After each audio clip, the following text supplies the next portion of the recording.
चलिए आज हम लोग क्लास 10 के इकोनॉमिक्स का पहला लेसन देखने वाले हैं, जिसका नाम है अर्थव्यवस्था एवं विकास का इतिहास। क्लास 10 का पहला लेसन है इकोनॉमिक्स का अर्थव्यवस्था। अर्थव्यवस्था सही करें ना, अर्थव्यवस्था एवं इसके विकास का इतिहास। यह पहला लेसन है। इसमें हमें पढ़ना क्या है, पहले ये समझिए कि चैप्टर क्या कह रहा है, इसके बाद आपके किताब क्या कह रहा है वो भी समझेंगे। तो ये जो हम लोग को इसमें पढ़ना है अर्थव्यवस्था के बारे में कि अर्थव्यवस्था क्या होते हैं, अर्थव्यवस्था कितने प्रकार के होते हैं, अर्थव्यवस्था के कितने ढांचा होते हैं, अलग अलग प्रकार से बांटे जाते हैं, उस सब के बारे में समझेंगे। अर्थव्यवस्था का विकास कैसे कैसे हुआ इसके बारे में भी समझेंगे कि अर्थव्यवस्था किस तरह से विकसित हो रही है, इसकी चर्चा करेंगे। यानी पुराने समय की तुलना अभी से करेंगे, अर्थव्यवस्था जो है किस तरह से विकसित हो रहे। चलिए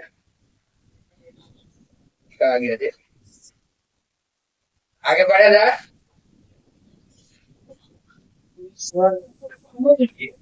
हम लोग चर्चा करते हैं इकोनॉमिक्स।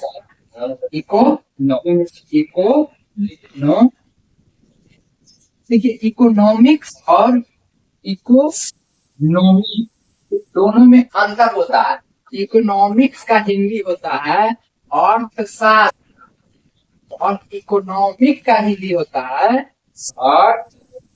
अर्थव्यवस्था।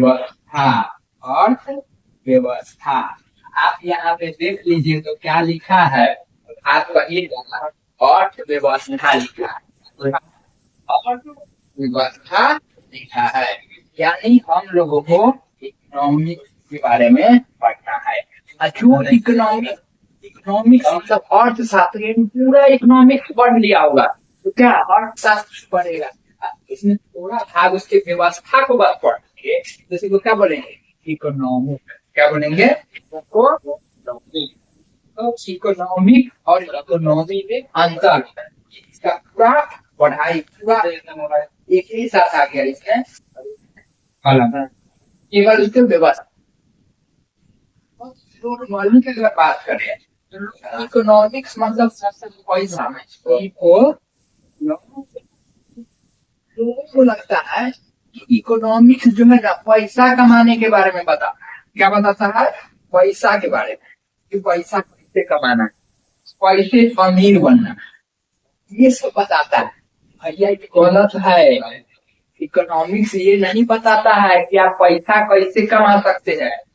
इकोनॉमिक्स ये नहीं बताता है कि आप अमीर कैसे बन सकते हैं, बल्कि इकोनॉमिक्स ये बताता है कि आपके पास जो रुपया है, जो पैसा या रुपया है, उसको किस तरह से यूज किया जाए, यूटिलाइज किया जाए, आप उसको किस तरह से उपयोग कर सकते हैं।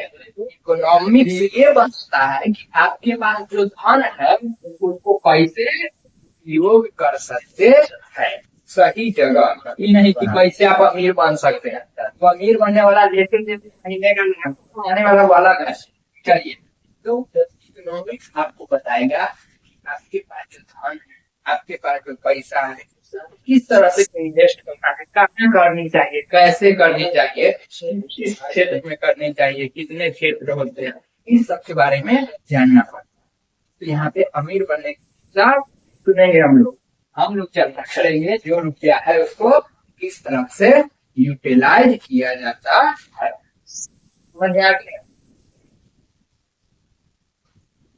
देखिए हमारा देश जो है ना भारत, ये 15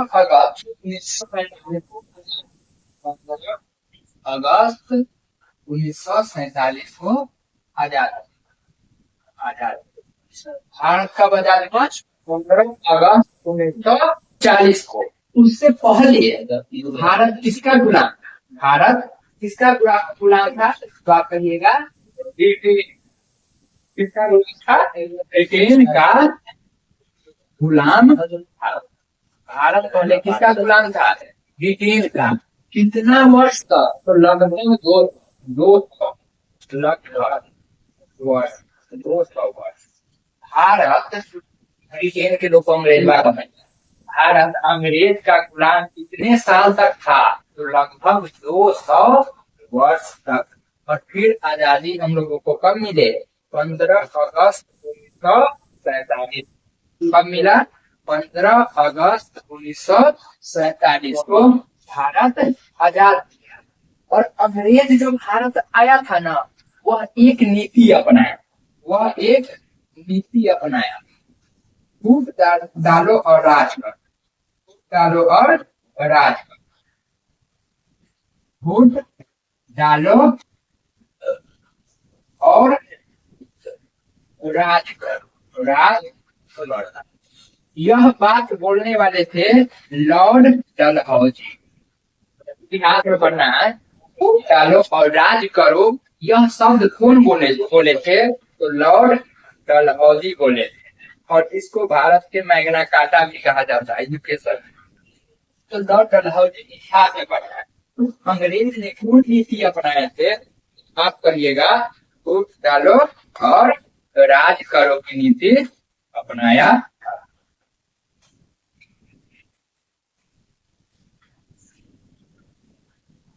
मतलब सब पे अत्याचार करो और उस पर राज करो, एकदम पूरा शोषण कर लेना। भारत को पूरी तरह से शोषित कर लिया, सब कुछ लेके चल गया। गुलामी से पहले हम लोग भारत के चिड़िया कहे जाते थे, सोने का चिड़िया कहे जाते थे। अब क्या कहे जाते हैं? मुर्गी खाना कहा जाता है। कुछ नहीं है भारत में। आगे बढ़ते हैं। तो फूट डालो और राज करो की नीति कौन अपनाया? तो अंग्रेज। यहाँ तक में कोई दिक्कत? और हम लोग आजाद कब हो गए? 15 अगस्त 1947। कितने वर्ष तक गुलाम रहे? लगभग 200 वर्षों तक। कितने वर्ष तक गुलाम रहे? तो आप कहिएगा लगभग 200 वर्षों तक। यहाँ तक में कोई दिक्कत है? आगे बढ़े। तो हम लोग किसका गुलाम थे? ब्रिटेन का। अब देखिए, एक शब्द आता है, गुलाम थे, एक शब्द आता है उपनिवेश। उपनिवेश, कॉलोनी बोलते हैं, उपनिवेश। यहाँ पे है भारत, यहाँ पर लिखते हैं भारत, और यहाँ पे लिखते हैं ब्रिटिश।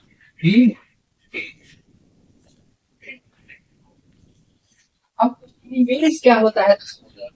जब कोई बड़ा देश किसी छोटा देश, जब देखिए ब्रिटेन बड़ा देश, उससे तुलना में बहुत मतलब पीछे थे। जब कोई बड़ा देश किसी छोटे देश, आर्थिक से बड़ा देश है, छोटे देश में आर्थिक मतलब पैसा होता है, बड़ा देश के छोटे देश पे आर्थिक रूप से शोषण करेगा। यहाँ पे लिख लेगा,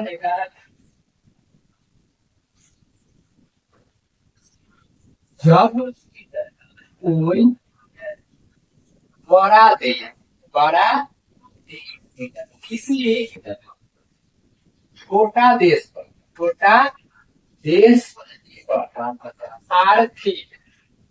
आर्थिक रूप से शोषण करे। तो ब्रिटेन क्या कर रहा था? हम लोगों पे आर्थिक रूप से शोषण कर रहा था, हम लोगों का पैसा ले जा रहा था, हम लोगों का अनुदान सब ले जा रहा था, तो हम लोगों को आर्थिक रूप से शोषण कर रहा है। तो ये जो छोटा देश है यानी भारत है, हम लोग उसका गुलाम थे, तो हम लोग ब्रिटेन का उपनिवेश कहलाएंगे। हम लोग ब्रिटेन का क्या कहलाते हैं? उपनिवेश कहलाते हैं। तो जब कोई बड़ा देश किसी छोटा देश पर आर्थिक रूप से शोषण करे, तब वह छोटा देश जो छोटा देश है, जैसे भारत, वह बड़ा देश का क्या कहलाएगा? उपनिवेश कहलाएगा। वह छोटा देश बड़ा देश का उपनिवेश कहलाएगा, या कहलाता। तो जब कोई बड़ा देश किसी छोटे देश, जैसे मान लीजिए हम आपको एग्जाम्पल देते हैं कि जो अमेरिका है, वो अभी वेनेजुएला में, अमेरिका जो है वेनेजुएला के राष्ट्रपति को उठवा लिया। अमेरिका वेनेजुएला के राष्ट्रपति को उठवा लिया। अब वेनेजुएला में भी तो हालत ऐसा है जिसका कोई हद नहीं।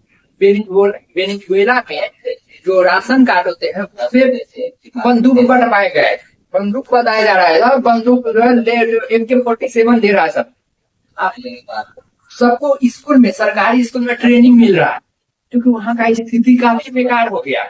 अब वहां पे यही कह रहा है कि जो दिखे अमेरिका वाला विदेश मार दो सब, इसलिए बच्चा को भी ट्रेनिंग दे रहा है स्कूल में। सोचिए जो बच्चा को पढ़ना तो ट्रेनिंग दे रहा है, क्या हालत हो गया होगा उसका। इसलिए बचने के लिए जो भी हो सके जो अटैक कर सके, इसलिए बच्चे को भी ट्रेनिंग दे रहा है। और राशन में AK-47 बता रहा है। तो अमेरिका जो है अमेरिका, और यहाँ पे है वेनेजुएला।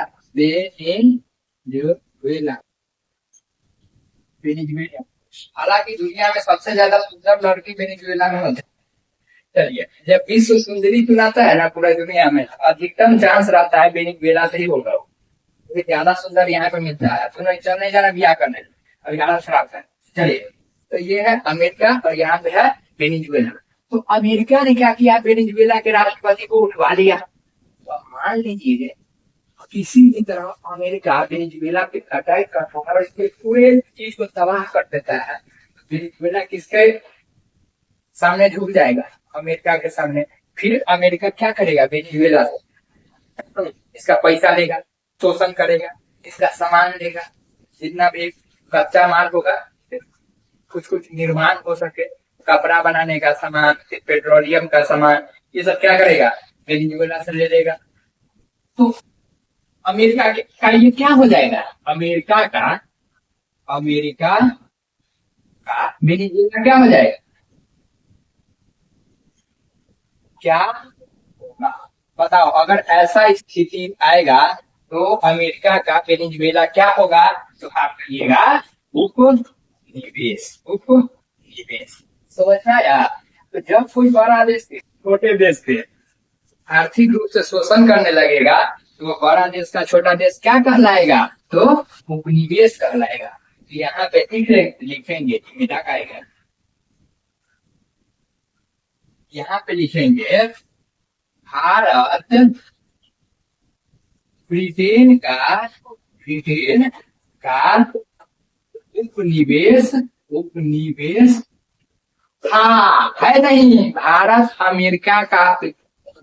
ब्रिटेन का उपनिवेश था। छोटा अमेरिका भी था, अमेरिका को भी अंग्रेज गुलाम बनाया था, अमेरिका को भी। वो सब तो पहले आजाद हो गया, पढ़ना भी है क्लास 9 के इतिहास में, अमेरिका की क्रांति, तो उसमें पढ़ना है। अमेरिका को भी छोटा गुलाम बनाया था, बहुत अत्याचार किया दुनिया पे अंग्रेज भाषा, मुर्गा है जैसा। चलिए, तो अमेरिका, भारत किसका उपनिवेश था, आप कहिएगा ब्रिटेन का। किसका उपनिवेश था, आप कहिएगा ब्रिटेन का। अब हम लोग अर्थव्यवस्था के अर्थ को समझेंगे और इसको बांटेंगे कि अर्थव्यवस्था कितने प्रकार के होते हैं। अर्थव्यवस्था कितने प्रकार के होते हैं। अर्थव्यवस्था मूल्य 3 प्रकार के होते हैं। पहला तो काम के आधार पे, दूसरा टाइम के आधार पे, तीसरा संपत्ति के आधार पे। तो आप कहिएगा आपके हमारे किताब में सब नहीं लिखा है, सब लिखा है, लेकिन आपके किताब है ना उल्टा लिखा है। आपके किताब छापने वाला हमको लगता है कि वो लोड था, लोड तो लाइन से छापने नहीं आता था, वो जाने था जब उसको छाप दिया है और बीच में रंगीन कर करके कुछ लिख दिया है। वो चादर राज करो क्या करके उपनिवेश रंगीन करके चमका दिया। तो हम आप सीक्वेंस में पढ़ाएंगे, वही चैप्टर सब पीछ मैच करेगा, लेकिन यही है कि हमारा थोड़ा आगे पीछे ओवरलैप करेगा। लेकिन जब चैप्टर खत्म होगा तो आपको पूरा चीज समझ में आ जाएगा। फिर आप किताब उल्टा के देखिएगा, तब आपको मजा आएगा। इसी तरह हम हिस्ट्री भी पढ़ाते थे, जब ऑफलाइन पढ़ाते थे कभी भी बुक से नहीं पढ़ाते थे, सीधा पढ़ाते थे। ले क्लास 6 है तो पूरा प्राचीन पढ़ा देते थे, जो आप खोजते रहो तो उसमें अपने मिलेगा पूरा खत्म होने के लिए। फिर वैसे देखा जाए तो जहन जहन पूरा था, इसलिए थोड़ा दिक्कत हो। तो फिर मिलते हैं अगले वीडियो में। आज के लिए इतना ही रहने देते हैं, और अगले क्लास में हम लोग अर्थव्यवस्था को पूरी तरह से समझेंगे अच्छे से। क्या होता है प्राथमिक क्षेत्र, द्वितीय क्षेत्र, तृतीय क्षेत्र, सेवा क्षेत्र जो होता है, ये सब की चर्चा हम लोग करेंगे अगले वीडियो में। फिर मिलते हैं अगले वीडियो में, तब तक आप लोग अपना ख्याल रखेंगे।